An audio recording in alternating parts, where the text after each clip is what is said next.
ফিরোজ, ছেলেরা যে মেয়েদেরকে হাত তুলে সেটাকে তুমি সমর্থন করো কি সমর্থন করো না? ঘুরে বলো। তো তুমি উল্টা দিক থেকে কেমন দেখাচ্ছ? আজব কাণ্ড। তো দেখো, ব্যাপারটা হচ্ছে ছেলেরা মেয়েদের গায়ে হাত তুলে, ফলে দুটো একটা পরিস্থিতি আছে, কোন পরিস্থিতিতে হাত তুলে কী করে। এবার হাত তোলা তো একদমই উচিত না, ঠিক আছে। এবার কোনো কারণে মেয়েটা বুঝছে না, এসে করছে না, তাকে শাসন করার জন্য কিছু করলো বা এক দুটো থাপ্পড় মারলো, সেটা আল্লাহের শাসনের পর্যায়ে পড়ে। এবার তাকে একদম ধরে গরুর মতো মারছে বা যেরকম খুশি মারছে, বারে বারে হাত লাগায় ইসে। এবার শাসন যেটা, এটা এরকম না। শাসন মানে যে সবসময় হাত তোলাতুলি করবে সেটা না, কিন্তু সেটাকে শাসন বলে না। সবসময় গায়ে হাত তোলা সেটা অবশ্যই অন্যায়। আর এখন হঠাৎ মানছে না বা ইসে বুঝতে পারছে না, তো ইসে তো একটা থাপ্পড় লাগিয়ে যদি ঠিক হয়ে যায় সেটা আলাদা ব্যাপার।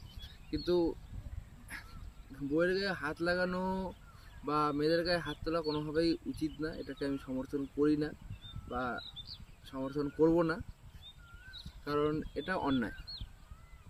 একজন মেয়ের গায়ে হাত তোলা অন্যায়, তাকে বুঝিয়ে বলো, বারে বারে বোঝাও, একবার বুঝছে না আরও বোঝাও, আরও বুঝছে না আরও বোঝাও, কিন্তু তবু না বুঝলে শাসন করো। কিন্তু শাসন মানে সেরকম না, প্রথমে একটু রাগ দেখাও, কিছু দেখাও, তো তার মানে আমি মেরে ফেলবো বা একদম যেরকম খুশি, মানে বলতে পারছি না আর কি, যেভাবে খুশি মারবো, যে মনে হয় আমি আমার কেনা কোনো সরঞ্জাম যে আমি কিনে আনছি, যেরকম খুশি ব্যবহার করব, সেরকম না। একটা মানুষকে ভালোবাসা দাও, সেও তোমাকে রিটার্নে ভালোবাসা দিবে। তাকে তুমি ভালোবাসা দিবা না, সে তোমাকে ভালোবাসা দিবে একদিন, দুদিন, 3 দিন, 4 দিন। তো যখন সে নিয়মিত তুমি তাকে, তার সাথে খারাপ ব্যবহার করবা, তার সাথে খারাপ করবা, সেও আর কতদিন তোমার সাথে ভালো ব্যবহার করবে? সেও মানুষ, তারও সহ্য ক্ষমতা আছে।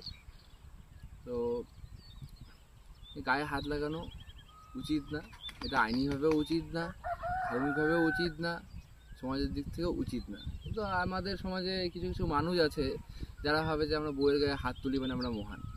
এটা কোনোভাবেই না।